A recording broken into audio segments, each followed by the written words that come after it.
Gvern Laburista huwa dak li jagħti garanzija lil familji u n-negozji waqt mumenti ta' sfidi internazzjonali. Dan kien il-messaġġ ewlieni li għadda il-Prim Ministru u mexxej Laburista waqt il-programm Extra fuq ix-xandir nazzjonali. Il-Prim Ministru Robert Abela saħaq kif waqt kriżi internazzjonali dik fl-Ukrajna il-Gvern qed imexxi bl-istess politika li mexxa waqt pandemija. Hija garanzija ta' stabbilità li hija meħtieġa. Għaliex jekk ma toffrix dik l-istabilità, ir-reperkussjonijiet ekonomiċi ma jkunu sbieħ. U dik il-garanzija inna nagħtuha sa minn Marzu tal-2020. Għaliex tajjeb ngħidu li mhux l-ewwel darba li l-prezz taż-żejt tela' il fuq bil-mod kif rajna jiġri f'dal aħħar ġimgħat.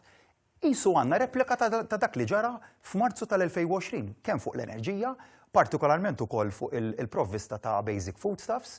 Jiġifieri illum li qed nerġgħu naħdmu bl-istess mudell ekonomiku li użajna f'Marzu tal-2020 li ma mmorrux għall-awsterità kif għamlu ta' qabilna, ma mmorru li ninċentivaw in-negozji u n-nies. Il-Prim Ministru irrimarka kif f'sentej ta' sfida dik tal-pandemija il-Gvern kien ta' spalla għan-negozji, il-ħaddiema u l-familji Maltin u Għawċin.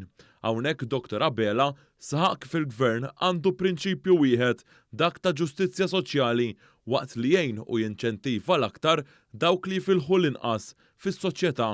Marzu 2020 kien il-mument li nagħtu il-wage supplement. Minn dakinhar sal-lum b'mod konsistenti bqajna nħallsu l-wage supplement, illum ħriġna north of 700 million euro f'wage supplement waħdu. Meta f'Ġunju kien wasal il-mument tal-pjan ta' riġenerazzjoni ekonomika, qassamna skema ta' vouchers mit-euro l-kull persuna li mbagħad xhur wara rġajna ħriġna t-tieni skema li bejn dak iż-żewġ skemi investejna mal-100 miljun euro. L-aqwa investiment li stajna nagħmlu fin-nies. F'Ġunju tal-2020 kien il-mument li rraħsu l-prezz tal-fuels minkejja li f'pandemija. Kien il-mument li nagħtu sussidju fuq il-kont tal-elettriku tal-businesses. Waqt l-intervista mal-ġurnalista esperjenza Xavier Balzan, il-Prim Ministru Robert Abela qal kif minkejja li din il-ġimgħa pajjiżna se jmur jivvota huwa se jħalli Malta għal ftit sigħat u se jkun qed imur għal summit tal-Kunsill Ewropew fi Brussell.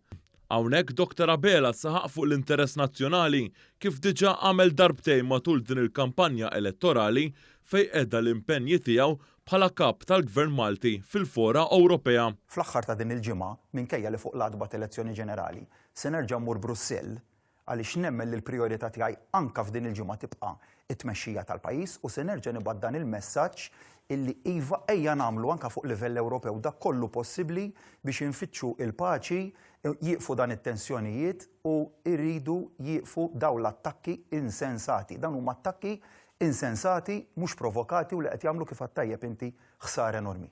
Waqt dan il-programm fil-5 ġimgħa u l-aħħar ġimgħa tal-kampanja elettorali, il-Prim Ministru Robert Abela saħaq kif l-elezzjoni ta' nhar is-Sibt li ġej tibda minn xejn b'xejn u qal kif il-Partit Laburista jista' jassigura li jindirizza l-isfidi tan-nies. Il-Prim Ministru kellu messaġġ importanti waqt dan il-programm. Messaġġ tiegħi huwa ħarsu lejn kif imxejna waqt il-pandemija. Konna dejjem gvern viċin in-nies, tajna s-sosten kollu illi stajna perfetti ma konniex, żbalji għamilna, żbalji għamilt jien. L-ewwel wieħed li nista' nassigura huwa l-impenn biex inkomplu ntejbu fuq fejn għamilna tajjeb, fejn stajna għamilna aħjar determinat li nibqgħu nagħmlu tajjeb. Però l-għażla ta' nhar is-Sibt ma hemm xejn li huwa determinat jew ċert dwar ir-riżultat tagħha u huma n-nies li jridu jagħtu l-ġudizzju tagħhom issa dwar il-futur tagħhom, tat-tfal tagħhom u tal-pajjiż.